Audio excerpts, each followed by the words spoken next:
Hello everyone, welcome to MCC. I'm your host Isaac Mack. Joining me today is Mr. Ramy Jajo. Ramy is the leader for the Light of Christ Youth Group in Sydney.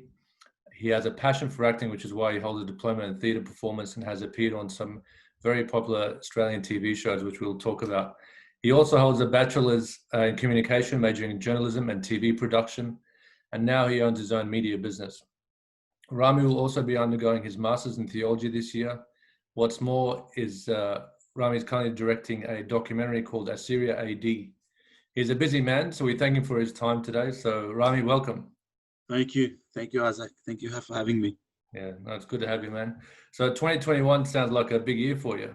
It is. It's a very big year. I turned 30 this year as well, which I'm excited about. I guess most people dwell on getting older, but for some reason, I'm actually excited to get older and just see what life has planned for me and what God has, I guess, planned for me as well. No, your 30s is you're going to hit your peak, man. Peak, yeah, I'm looking forward to that. Yeah, definitely. So before we get into it, I've seen a lot of your social media posts. Yeah. And I can see that you're an English Premier League fan. Yeah, I am. Yeah, very Manchester United. Oh, I thought it was Manchester City. Nah, definitely not. Definitely not. But I'll definitely pick them over Liverpool if I have to. You're right. No, I'm just messing with you. No, I know it's Manchester United. My dad's a massive Man U fan. Yeah, beautiful. I had him. Smart man. I had him on an interview, and I remember when he said he got a scholarship to go to Australia. But he also had the opportunity to go to London, and one of the main things he was thinking about is he could be near Manchester United and watch the games. Yeah, because I was in London May 2019, and I actually went to watch United's last game of the Premier League, and we lost 2-0 at home to a relegated Cardiff already, and I was so devastated. Like, I didn't even see them score a goal. I travelled so far, spent so much money to watch them, and I didn't even see them score a goal. But what can you do? It was a good experience though, so can't complain too much. And also, I noticed with on your social media, you got an issue with pacha. What's up with that? Growing up, I used to have pacha once a month. Once a month? Once a month. No word of lie. It was Christmas every month. Christmas every month. We used to have dolma every week, if not every week, every fortnight. So we grew out of it. So there came a point where we told Mum to stop making these things. Like we just don't want to eat them anymore. Don't get me wrong. If it's there, I'll have it. But I wouldn't go out of my way to crave it or request it or anything like that. And in regards to dolma, it has to be a sour dolma. Otherwise, there's no way I'm getting anywhere near it. Yeah. That's like, for me, my wife doesn't understand why I don't like lentils. Yeah. And I said to her, every Friday we had adas. It was with that question every Friday. So growing up eating that my whole life. You got over it as well. Yeah, honestly, it gets like that. Yeah. So when people think I'm crazy when I say I don't like pacha, especially, Caldos, when I'm like, I don't like pacha. They're like, you're crazy. I'm like, well, if you grew up having it once a month, you get over it as well. So yeah, it was Christmas and Easter in my household once a month. It was exciting times. That's gold. So what did you, we're 2 weeks into the new year. What did you take most out of 2020? I think personally, and even as a youth group leader. 2020, honestly, for me, it was a beautiful year. It was a marvelous year. My business partner and I, we started the business. We started before COVID, which had a big impact, but we learned a lot. I got closer to my family. I got closer to our church. I got closer to God. There was a bit of tribulations and a bit of trials, but at the end of the day, we got through them. I met a lot of fantastic people. I got closer to a lot of people from church. And honestly, I think I'm in a better place than what I was back in 2019, only because of COVID and being locked up at home. For the last few years, my relationship with my family wasn't that great. But 2020 changed that, and thank God for that. Now we're striving as a family. We get along better than ever. So honestly, I'm very grateful for 2020. So I'm grateful for what happened last year. So yeah, it's really refreshing to hear, man, because I can so relate. 2020 was a phenomenal year for us, and I remember I started this podcast in 2020. I got inspired to, reconnect with my culture. Everything that you said is pretty much I could tick and say the exact same thing. Yeah. And I remember at the time I was working for a company, and I was working, almost giving them my blood, and COVID hit, and it was almost 3 months of forced leave. So it was phenomenal time with the family. So That's good. yeah. That's very good. I lost my job when COVID hit, but that's Same. fine, you know. Which it was actually, I'm grateful for that. Thank God, because it inspired me to go out and chase my passion in the media. And if it Yeah. wasn't for that, I would have probably been still doing something I didn't enjoy. But yeah, like you said, it was fantastic that these things happened, and thank God for them. Absolutely, man. So what can you tell us about, I'm really interested to hear about this documentary you're doing, Assyria A.D. Can you tell us much about it? Yeah, Or yeah, definitely. We started about 2 years ago. We filmed in five different countries. So we filmed in London, we filmed in France, Turkey, Right. Iraq, and Australia. We've got a team in Iraq. They just go pretty much from village to village and filming, you know, all our famous churches and on monasteries. So it's pretty much after so the documentary is about after the fall of Nineveh and how we converted to Christianity up until today, where we Awesome. are, how we are. We talk about the different sectors of Christianity within Iraq, so Syriac Orthodox, Syriac Catholic, Assyrian Church of the East, Chaldean Catholic.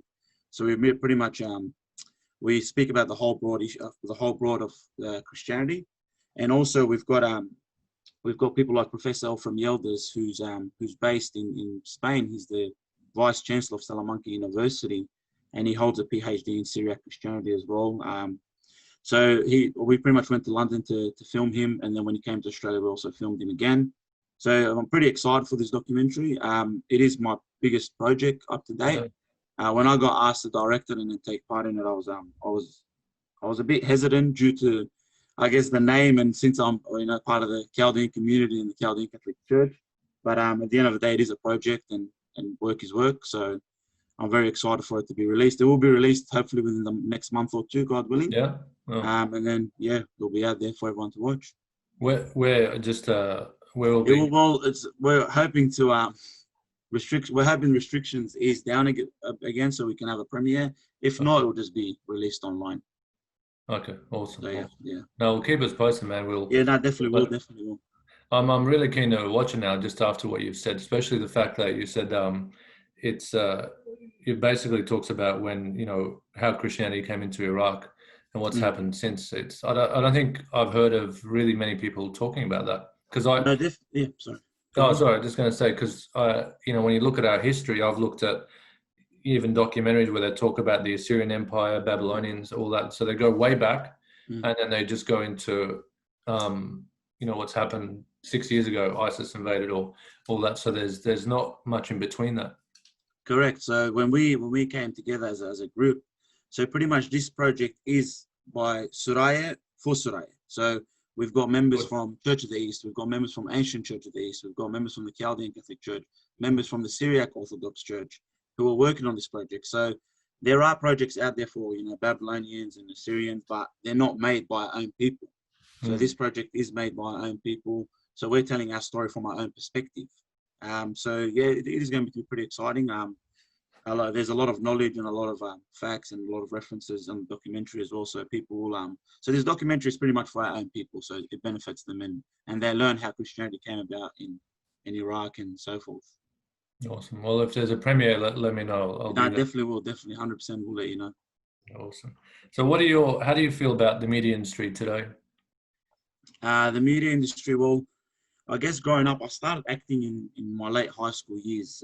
It's a funny story though. So I was in year 11, and one of my friends, her sister knew a casting director, and they needed a few people for Home and Away, just as extras. So she rounded up a few of us in school, and she goes, "Guys, let's go film." I'm like, "What do we film?" She goes, "Oh, they need some people for Home and Away." So we're like, "All right." So me, and mind you, it was a week before I shaved bald. I had hair back then, but I shaved bald. A few of the boys put hair removal cream on my head at swimming carnival, and then 5 minutes later, I'm scratching the back of my hair, and my hair's falling off. So I had to shave it bald.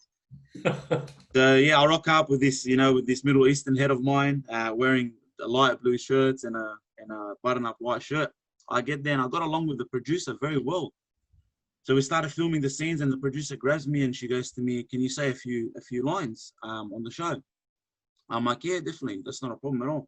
So I ended up, having my face plastered on Home and Away, and I had to say well done to one of the characters, and I guess that's where it all began. Oh. So I done that, and then after that, I got myself an agent, done a few more extra work, featured extra, finished high school, and and I ended up going to a theatre performance school. So I'd done a lot of theatre for the first 2 years of post high school, which was very fun. I was doing Shakespeare, so you can imagine my accent doing Shakespeare. So it was pretty fun, but it was a hard industry to crack, especially being Middle Eastern, especially in Australia. It was very, very hard to crack. I actually had when I turned 20, my agent was a well-known agent, and she had a fair few big names in Hollywood and around the world. Okay. And she scouted me, but I was like one of the only. There was only two whole Middle Easterns in the agency. So Just after two. a while, yeah, literally two. Everyone else was pretty much Australian or American. Yeah. You know, white, blue eyes, blonde hair. So for a while it was all right. You know, I got a gig on Pack the Rafters, where I was Carbo's first cousin for his wedding and his engagement. He was the Greek actor in it. All So I right. had a few more lines there. I had a couple of commercials, but then after a while we parted ways, and then I got myself another agent. And then honestly, for the last 4 or 5 years, I've just been quiet. As soon as I started losing my hair, I know it's going to sound a bit, hey, going, but as soon as I started losing my hair, put on a bit of weight, I lost a bit of confidence. So I started, going to auditions, started taking it seriously, and I started working more behind the camera than in front of it. All right. Yeah, so I started doing that more than anything. But yeah, it's a very, very tough industry, especially in Australia. It is getting better. And I know for the next 5 to 10 years, there's going to be a lot of films being filmed in Australia because of our COVID rules. They're not as strict as America or Europe and so forth. So there's going to be a lot of productions being brought to Australia. Will I ever go back to acting? I don't know. The door's open, but I'm excited to work behind the camera, direct and produce more than anything right now. But yeah, so it is that people shouldn't, I guess, be discouraged in regards to how tough it is. So if there are any other Suraya or anyone watching this that's ethnic and wants to become an actor or an actress, honestly, don't give up. At the end of the day, you never know. You might walk in the streets and a casting agent might look at you and you might be the right fit or the right role for a character, and they might just scout you. So you don't be discouraged. There's a lot of ethnic filmmakers out there right now. So it's a good start. So. And like you say, what's encouraging also for aspiring actors or anyone in Australia is that exactly what you said, they're going to be doing a lot more filming here. Correct. So they don't have to necessarily travel, and people are limited from going to America where most of it happens. That's right, correct. Yeah, there's a lot of I think Thor 4 is getting filmed in Sydney, so I guess that's a good start. And the director of Thor 4 actually likes to recruit ethnics, so I guess that's a good start to have. And especially now with the Oscar criteria, they have you got to have ethnics in your production and in your films to even be nominated for an Oscar, to be nominated for Best Picture, Best Academy Award. So I guess it's kind of changing. It's good to have. So we'll see what the future holds, I guess. But it was tough when I was growing up about 10 years ago, trying to get crack into the industry. Yeah. But in saying that, I was also a bit lazy and I didn't really take it too seriously. Mum and Dad weren't fond of the idea either. So is that because you weren't doing engineering or medicine? Yeah, pretty much. They went. Yeah, when I finished high school, I'm like, Mom, Dad, I'm going to a theatre performance college, and I'm like, it's about $10,000 a year. And they're like, you're going where? I'm like, I want to become an actor, and they weren't really fond. But Mum did support me. Dad was just laughing at the idea, but after a while, every time we went to a wedding or went to a picnic, every person I'd see, they'd be like, "Oh, Ramy, are you an actor yet? Are you in Hollywood yet?" They think you become an actor overnight, but it was a bit discouraging that there was no, I guess, no backing and no motivation from the community or no encouragement. But I guess we're not used to seeing these things in the community. And even when I finished acting and I went into go get my Bachelor of Communications in journalism and film production, I was the only Middle Eastern in that whole course. Everyone else was like white or European. There was a couple of people from Southeast Asia, but I was the only Middle Eastern. And even when I've done that, my mum still goes to me, "You went from one degree to another useless degree. Like, what are you doing with your life? Go do something else." But I have a passion for writing, and I have a passion for for the media industry. So but in all honesty, it was a useless degree. I'm thinking about it now. I did waste 3 years and $30,000, but I'm making use of it now with the media business, and it came in handy because it got me into a master's in theology degree. So There you Instead go. of There's doing always, 4 years in, but my 4 years of bachelor in theology, I'm straight going to my master's and doing 2 years. So I guess there's always everything a works out. there's always a purpose for it, and on top Correct. of that, I mean, the fact that you're now more behind the scenes, the fact that you did that degree, I think will still come in super handy for you because Yeah, you'll know what you're looking for, how to help and direct people. 100%. I agree with you. Yeah. So what's speaking of which, so what's inspired you to do your master's in theology? I've always been involved in the church since I was young. Since we were back when we used to live in Greece for the first 5 years of my life, I used to see my dad and the priest and our deacons in our community there get together and discuss the Bible. So I've always been involved, and I've been involved at St. Thomas since, I guess, since back in 2000 when I was a kid and took my communion and so forth. But once I hit 18, we used to go lead Bible studies for the kids there. But I guess it's something Andre said as well a few weeks ago when you had him on your podcast, and he said, I realized that I need to step up for the church. And in our church community here in Sydney, there's not many young people with a theology degree or theology background. Yeah, they know the basics, but the basics is not good enough in this age and time, especially when the church and our community is getting attacked. So I've always been interested in theology and history and so forth. So I thought to myself, why not go get a degree and make a career of this one day? Maybe in 10 years' time I can go become a lecturer at a university or start my own, Eastern Catholics channel for the wider community. So I guess it was more. I was motivated to step up especially for our young community, because growing up we did have youth groups, but they were broken youth groups. They lasted for a month or 2 or 3 months, and then it got broken and no one used to come anymore. So I think back and I look at my brother who's 22, my brother who's 20, my little sister's 18. I'm like, it's time to give them something we never had growing up. A youth group, a sense of belonging, a sense of community. So that's why I'm so heavily involved in St. Thomas right now. And honestly, I'm so thankful for our bishop, for Father Paul, Father Matthew for coming and setting all this up and helping us out, and the rest of our clergy.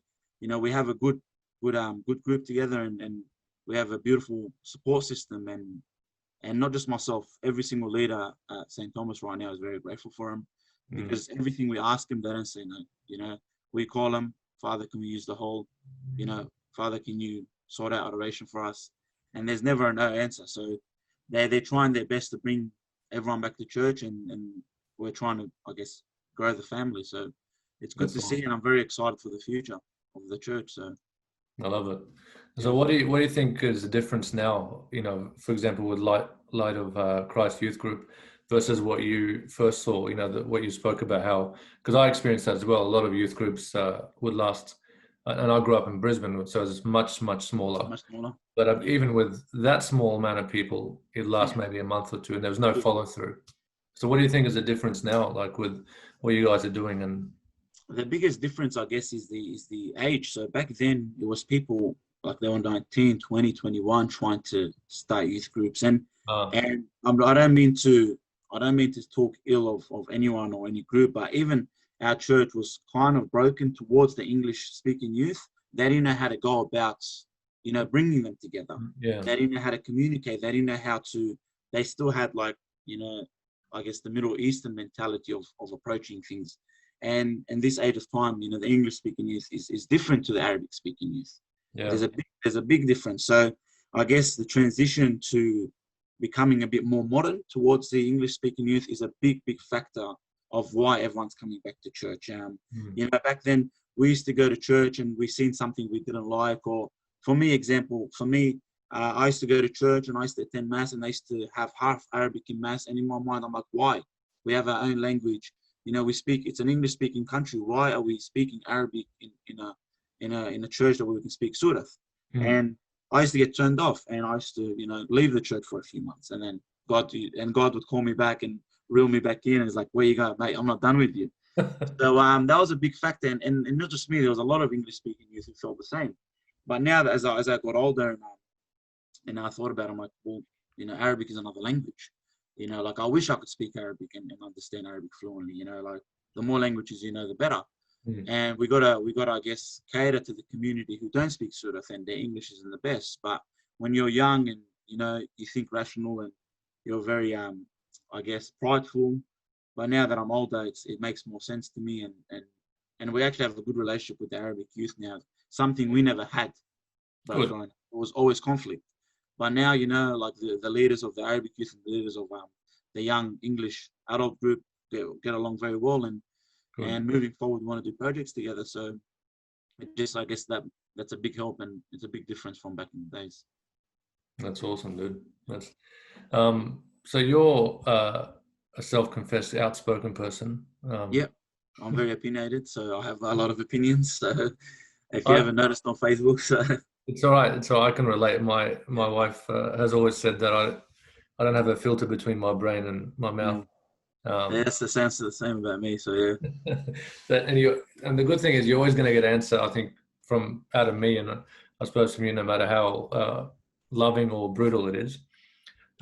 Would you say the world needs more outspoken people right now? And if so, 100%. why?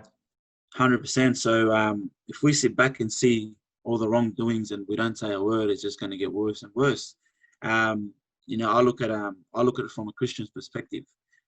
If I sit around and just watch people do the wrong thing and don't say a word, well, God's going to be disappointed. And when I depart this world, He's going to ask me, why didn't you speak up? And I understand that it's not everyone's calling to speak up. Some people's calling is to pray behind closed doors. Some people to go do sacrifices for the good of the world. Yeah. I strongly believe my calling is to speak up, and no matter who it is, no matter if it's the church doing wrong, no matter if it's the Pope, the bishop, the priest, if it's my best friend, if it's my sister, my brother, my parents, no matter who it is, as a Christian and as someone that wants to be Christ-like, and my aim is to be a saint one day. So, and that should be every Christian's aim. So we need to speak up. And this world, especially with what is happening, you're going to get a lot of hatred, and that's okay. Jesus came and he got a lot of hatred. Not that I'm comparing myself to Jesus or anyone else, but you need to stand firm and speak the truth. Sometimes your truth might be, I guess, not the truth to anyone else, but as long as it's coming from a good place, that's all that matters. That's how I see it. So No, it's good. don't be afraid to speak up when you see something wrong. So even if you're standing alone. Exactly. And you said, especially with what's going on, and I don't know, when I heard you say that, the way I kind of connected with that is what's going on in society at the moment. I mean, you look at the US Congress, I'll bring up like a bit of politics, for example, and I heard that when I think they made Joe Biden official recently, Nancy Pelosi, one of my favorite people, she basically started something in Senate where you can't use the word father, mother, brother, sister. Heard about that. I mean, that's the direction it's going. So more and more and more, the way I see it is they're trying to turn this into a godless society. Correct, and that's what the devil plays at. He lurks in a lot of walls. Yeah. And there's a great quote by Archbishop Fulton Sheen where it goes, wrong is always wrong and right is always right, regardless of popular votes. You know what I mean? Just because there's a lot of votes towards something does not make it right. Like changing from father to mother because you're worried people are going to get offended, or in other cases killing an unborn child. That's always going to be wrong, and it's always been wrong in society. Just because there's a bunch of people coming around now and they're not happy with what they what they see, they want to change it. But the biggest issue is I'll bring it back to religion a bit. So there's a quote that says that that Satan's biggest trick was trying to convince people it doesn't exist. But I reckon people think Satan has made himself look like he's a god. So he allows people to do whatever they please. And that makes God look like the bad guy because he's got rules, he's got morals. So in reality, Satan, a lot of people know Satan exists, but they want to worship him because he allows them to do whatever they want. And because we're so self-centered and so prideful, we'd rather do what we want to do than follow a set of rules that are going to make us better, a set of rules that are going to stop crime or stop abortion or stop things like changing the name of mother and father. So but yeah, so that's how I look at it. So that's what it is. So. And I think, look, I'll just add to what you said before as well, in terms of we talked about outspoken people. I believe that more and more Christians, Catholics, Iraqis, Assyrians, Chaldeans need to speak up more, need to learn to become a bit more outspoken, not just, say nothing when they know something wrong is happening around them. And more and more society is trying to, like I said, squeeze God out of the equation and just everything to be. So it's not gone politically correct. It's gone well beyond that. Correct. Would you agree with that? I 100% agree with that. It's honestly gotten out of control where you're going to be in a room or in a room of 10 people, and you might be the only person who thinks, the world has gone mad, and everyone thinks you're the one that's gone mad. You know what I mean? So it's become out of control. And the problem is this younger generation is just, falling for it and believing the media and believing what's out there instead of actually, taking a step back and actually thinking logically, why is it happening? Why is it so easy to just be able to change? Things like things like they stop you from saying mother and father and brother and sister and, trying to change the words around. It shouldn't be. For the first, I guess, 7,000-8,000 years of our life, we've had a set of rules and a set of morals. And all of a sudden, the last 20 years, people want to start changing them because, some people don't feel welcomed or, but we live in a very PC world at the moment. It's gone mad. How do we change it? I guess people just need to start speaking up and start standing their ground. 100%. And it's going to come to a point where I think it's just going to be an all-out war, unfortunately. And especially with what's happening, especially with all the riots that are happening in the left and the right in America, it's slowly going to come to Australia and Europe and Asia and Middle East. So it's only a matter of time, I think. I think I've talked to my wife a lot about this, and people close to me. I think it's just gotten to a point where something's got to give. It's all. And for a long time now, I think it was a silent majority. People just said, no, you can't say that because it's PC. But I think even in America and it reflects a lot around the world, people are getting fed up, with being silenced. Like even on social media, if you're speaking up against abortion, if you're speaking up against all these things, they're actually, silencing these people. Even, I can go into COVID, for example. I had my father on the show. They had doctors who dealt with COVID patients and they silenced them because they weren't speaking in line with what everything's going on. So I'm calling it socialism media now. It's not social media anymore. Yeah, no, definitely. I agree with you. And people think you're mad when you speak about COVID and the things that the media are trying to do. So the media is pretty much trying to manipulate, the society. And when you speak up to... They've been doing that since... long time. It was nothing new to me. They did that in Iraq. They did that with everything going on. They did that with Islamophobia, and I went, so they're the victims, not the people being... Not the people, correct. Not the people, the victims of genocide, they're the victims, so that was another... They've been doing it for a long, long time, but I think COVID and everything's brought a lot of it to the surface. I agree with you, correct. And it brings me back to what's happened to our people, genocide after genocide. And even in 2003 and 2014 when ISIS... I was heavily involved with protests and going to parliament and stuff like that. I've always been involved in the community, but at the same time, I think back, I'm like, I could have done more. There came times where I was silent and I could have spoken up more. And a lot of the community was silent in regards to that.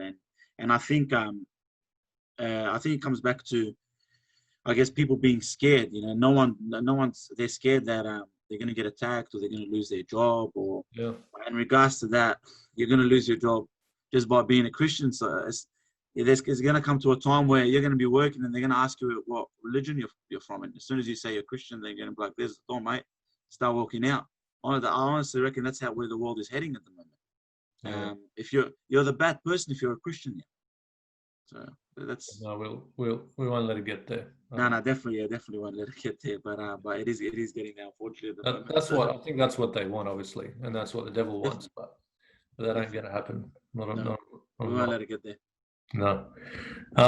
So, do you think anything more? I mean, and I agree with you in terms of the church. We've got an amazing archbishop. We've got amazing priests, and I was really impressed because I grew up in Brisbane. I spent a bit of time down in Victoria. Now I live in New South Wales, not too far away from Sydney. But I visited the Archbishop not so long ago and had a look around, a St. Thomas community and just got a real feel for it. And I was really impressed in terms of the direction it's going. But with all that said, do you think is there anything more we need from our leadership at the moment within the church itself? Or would you say, is it more not within our community, but maybe with the Catholic community as a whole? With our community, I guess, with our church and our community, I think it's time to bring people back together. As sad as to say, there's a lot of people, a lot of families who have left the church and then they've gone to other churches, or they've gone and become Protestant, for example, or Jehovah's Witness, or just left for other churches. I think it's time to I guess assemble the community back, because I take pride in knowing I belong to a church that was pretty much established by A.D, someone who was in straight contact with the apostles of Christ. We were one of the first Christians in the world. Our community was literally one of the first Christians, one of the first people to accept Christ, and I take pride in that. And I think people should start taking pride in that, especially the younger generation. They're not really aware of the background of the history of our church or how Christianity came about in our community. But in saying that, there's a lot of issues in our community where they need to start being addressed. There's a lot of problems. I think it's time. We're at a stage in our community where we need to start having programs for people that are going through difficult times. Bring them in instead of being embarrassed to speak about issues like domestic violence or gambling or alcohol or drugs. It's time to bring the people with these problems and put them through programs where they can get re-educated, and then put them back into, I guess, society with a fresh look of it, because it's important. We're already losing, honestly, we're losing so many people back home. People have fled. We're losing, young people here due to, violence, drugs, alcohol. They're losing themselves, 5, 6 years into it. They don't know what they want to do with their life. And it's not, and I'm not trying to put blame to anyone. This comes back to, taking responsibility, whether you're young or old, and whether it's yourself. But I think as a community, we need to, I guess, we're doing a lot. And I'm not saying, I'm not trying to discourage anyone. We're doing so much, but we could be doing so much more. Yeah.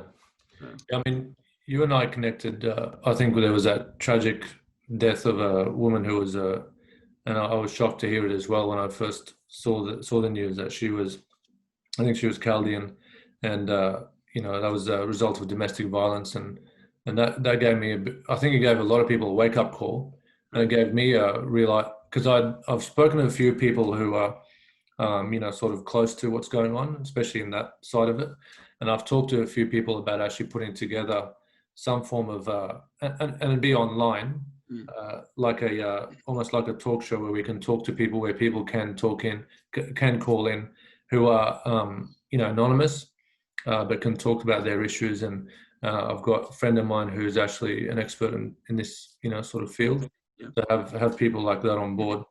But yeah, that kind of, even like I said, gave me a wake up call to what's how deep how bad it's gotten with some people. Like, they've not only turned away from the church, but they're filling that emptiness with gambling, with drugs, with all kinds of addictions. Because we need always something in our life. I mean, we need a sense of belonging. We need a purpose. That's what we are as human beings. If we don't have that, there's not much there. So then we look for other things that give us some form of filling that void. I agree with you.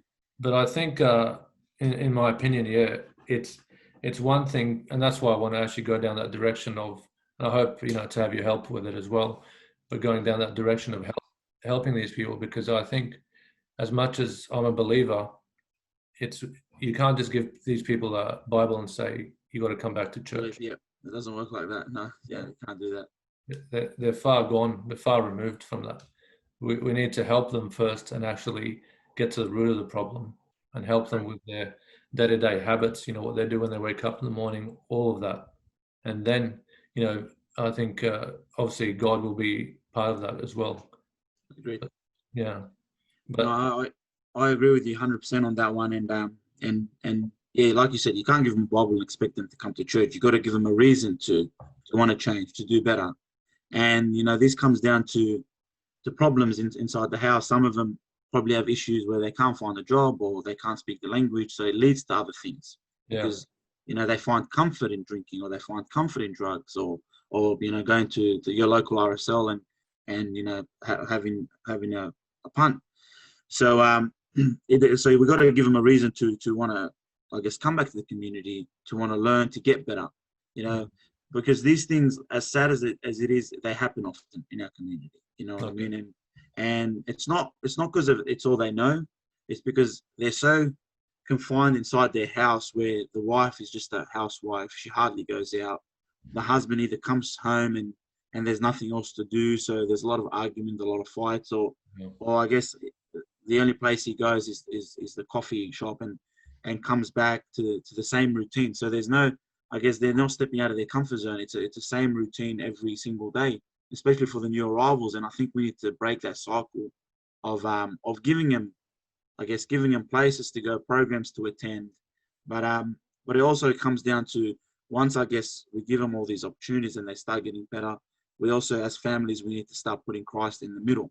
And once Christ is in the middle of a marriage or a family, honestly, I've noticed nothing can break. You'll still have arguments and fights, but then you'll get over them, and you'll be able to fight the obstacles. So Yeah.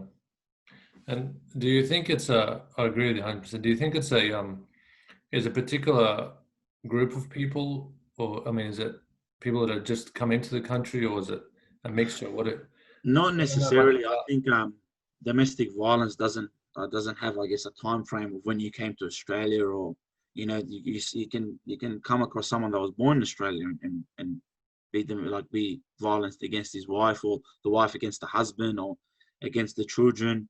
But I guess if you grow up in broken homes, and you see your mother beat your dad, or your dad beat up your mother, and you're getting beaten, well, in 20 years time, in most cases, like, I don't know the statistics, behind it, or the percentages, but in most cases, the kids are going to grow up only knowing that. You know what I mean? They're not going to know anything else, especially if there's no other thing in the community or no other program that teaches them.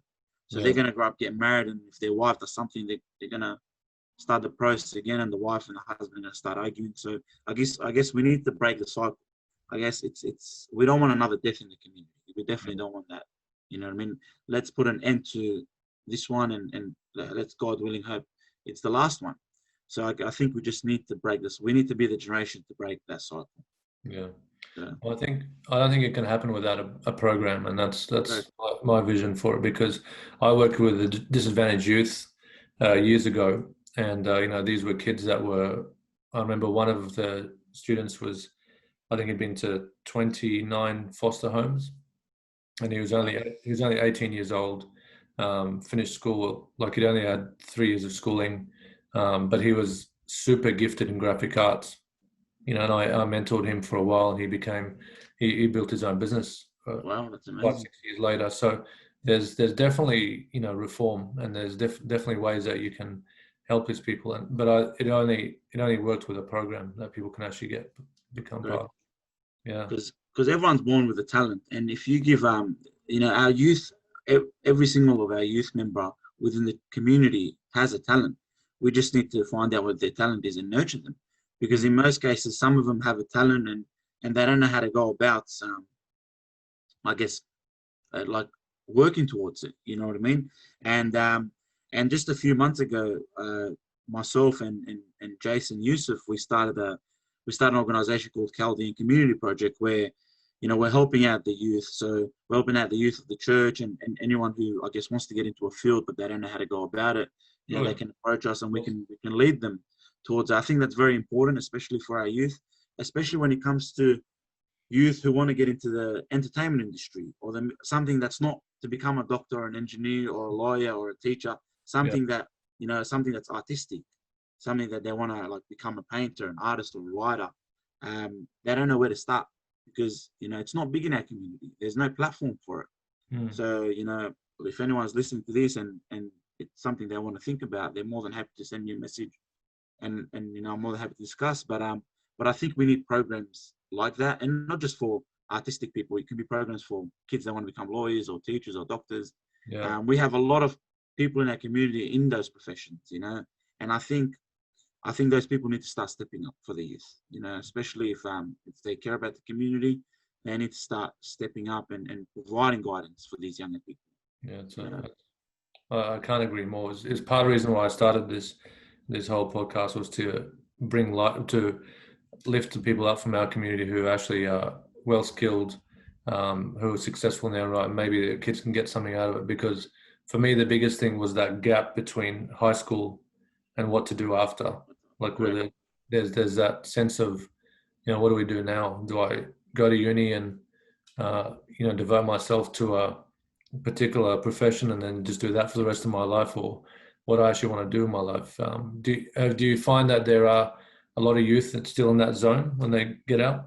100%. I was in that position myself. Like I knew I was wanted to get in the media industry at a young age, and actually I wanted to join the army and become an SAS soldier before that all. But then I tore my ACL in my college, and I was out for 2 years when I turned 18. So Right. the finish, I wouldn't be able to do that, so I just gave that up. But yeah, for the first, I think 4 years of my post high school, I think I went through about 26 different jobs. No word of a lie.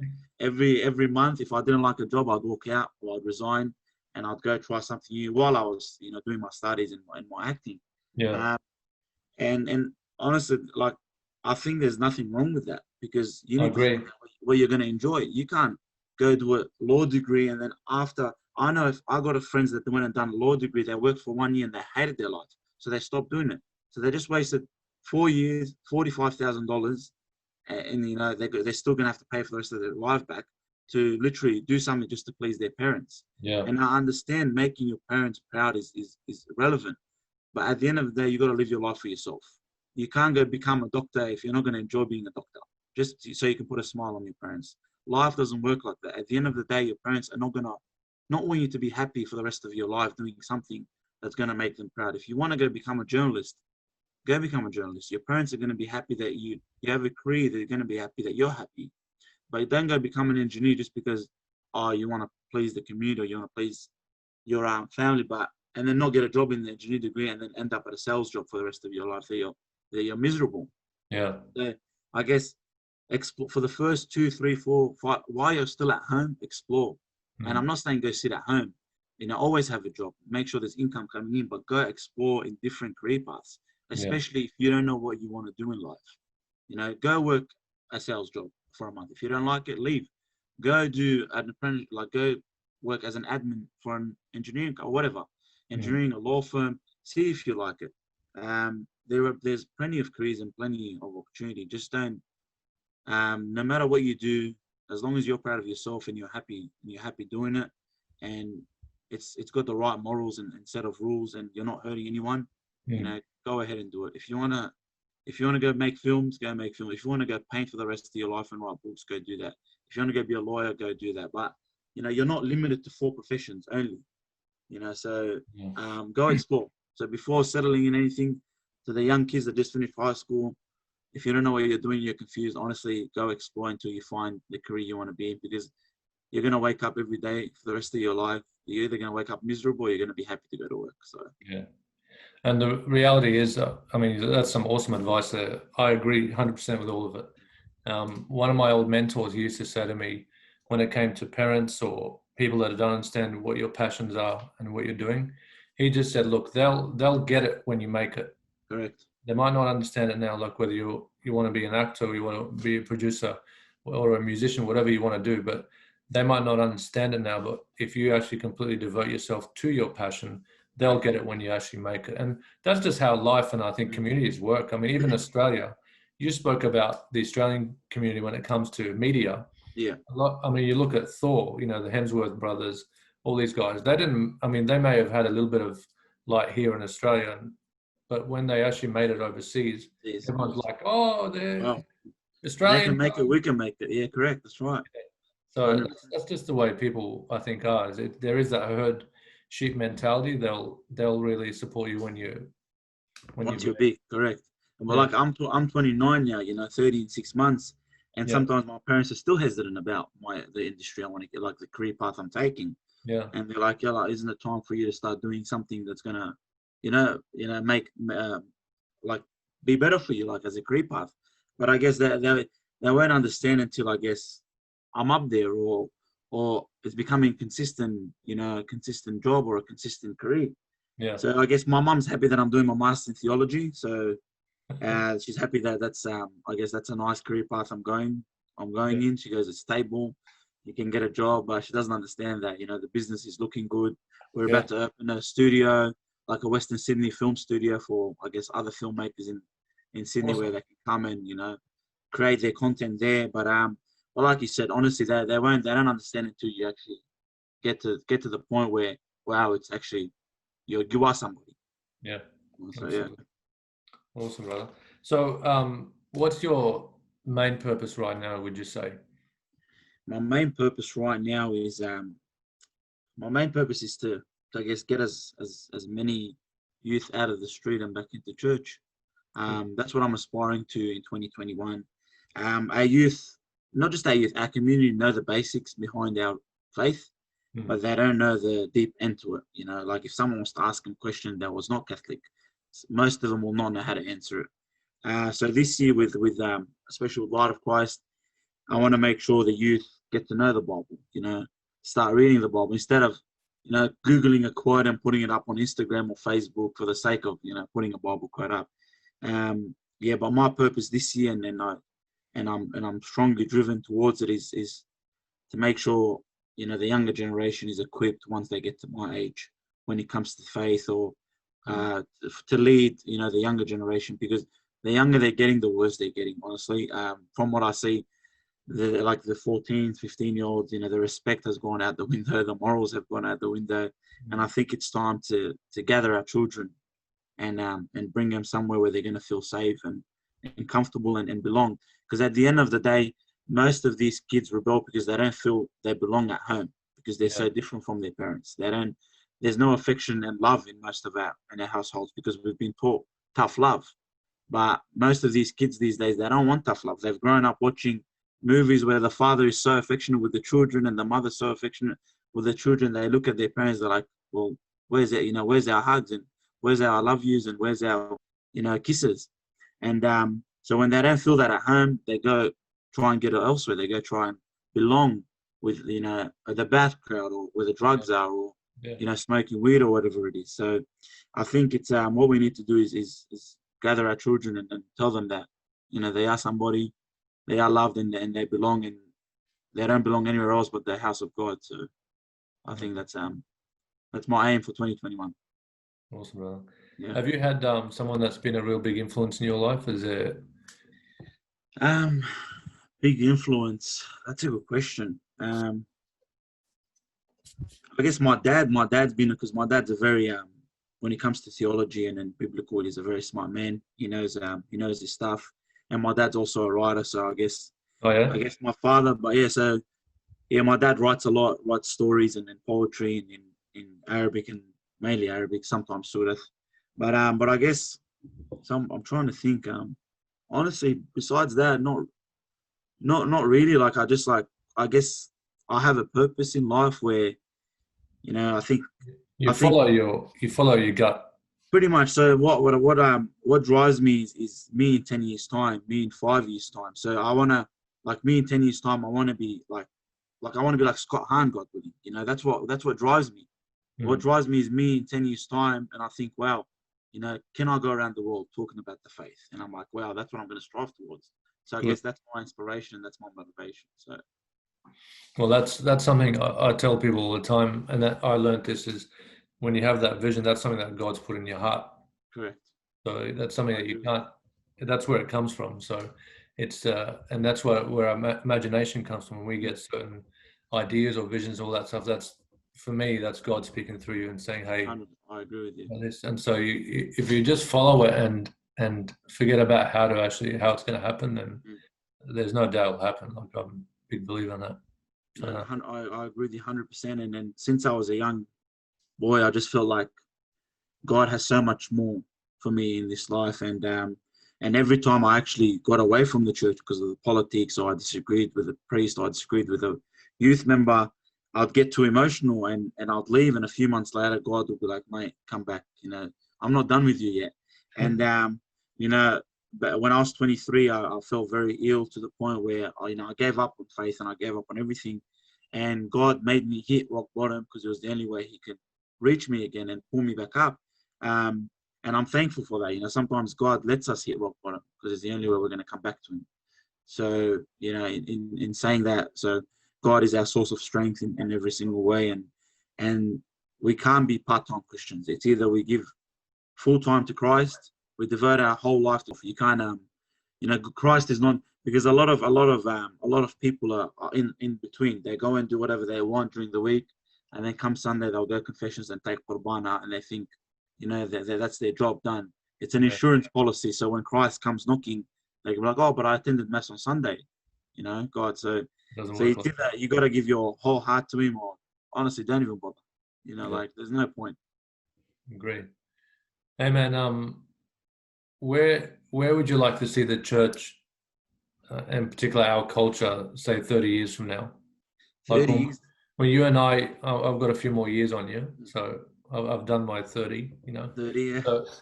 So where would you, when we're I suppose a little bit grayer in our 60s and 70s or beyond, where would you love to see it? I want to see us established in Iraq, to be honest. I want to see us thriving back home. I want to see unity between the different churches. I want to see unity between Assyrians, Chaldeans, and Syriacs. Oh, yes. I want to see us working, because at the end of the day, I don't care who disagrees with me. We're the same people. We're from the same blood. Facts, references, our church fathers all explain that, all elaborate on that, and and at the end of the day, there's no difference between us besides different church denominations and different dialect in Surat. That's what I want to see. I want to see unity. I want to see us striving. I want to see us on the, when it comes to Christianity, I want to see us striving, because we were one of the first communities to accept Christ. Our church was the biggest church in the whole world at one stage, in the Middle Ages. We might not get it. Sorry, so you'd like to see Assyrians, Chaldeans, Syriacs, all become one. Yeah, become one. These names, they're unnecessary. I don't care about names. At the end of the day, if something happens to my Assyrian brother or my Syriac brother, I'm gonna get hurt too. Like when ISIS invaded in 2014, we didn't care who was Chaldean or who was Assyrian or who was Syriac. Our people were getting killed. Yeah. We had all united. Why can't we just stick being united? That's the biggest concern, especially the last 10 years. For some odd reason, it's all going to, like, it's all broken. I don't know what's happened. Or it's like they've congregated even more into their little groups. Correct. And instead of coming together. There's honestly less than 4 million of us in the world, and that's everyone combined. Compared to other nationalities where not even 1%. And if we can't unite and get together, then we're just going to perish. Yeah. And I'm sorry, in 100 years, no one's going to speak Surat. No one's going to know who Chaldeans or Assyrians or Syriacs are besides historians. Yeah. In 100 years' time, our children, they're not even going to be able to speak the language. They won't even know their family trees. They won't even, we've got monasteries back at home that are close to 18, 1900 years old. Like we need to step back and think, wow, like we have such a rich history, rich culture, rich tradition. Let's preserve that. And the only way to preserve that is to combine, to set our differences aside. And with this new younger generation, I can see it happening already. There's a lot of unity within my generation, within the younger generation, and it's beautiful to see. And that's where I want to see in 30 years' time. I want to see us striving as one. I want to see us, getting closer to Christ. I want to see more churches. I want to see more Chaldean Catholic churches in Sydney, Australia. We've got 3 so far. We've got 3 in Melbourne. We don't have one in Brisbane, though. We don't. Maybe another one in Brisbane. They're trying to they're petitioning for that to get a priest up there. My father's pushing hard for that. God willing, and I pray there's a fair few men in our community. Boys, it's time to accept your calling. Christ is calling. I guarantee you, Christ is calling a lot of you, but because their path is so clouded and it's full of fog, they're not actually looking at the signs that God is sending them. So boys, start discerning, start praying, because we need you now more than ever. You know what I mean? And like I know people are probably thinking, why doesn't he? But for me, it's not my calling. Marriage is my calling, and I've already discerned on that, and I've come to the conclusion where my vocation is marriage. So, but to the other boys that are still unsure, start discerning. Yeah, amen.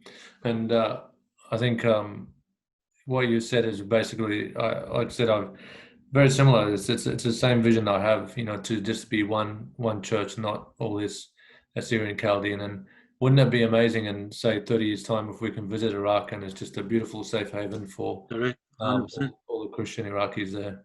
100%. I agree with you, 100%. That's like, honestly, God willing, one day if we get our own, safe haven there, I'll probably even move back. I left Iraq when I was 2, so I don't know anything about it. I don't even know how it looks like, but I have a strong calling where like it just keeps telling me come back home. You know what I mean? You've got work to do here. Don't forget about us. And I'm very invested in the community, church and the community.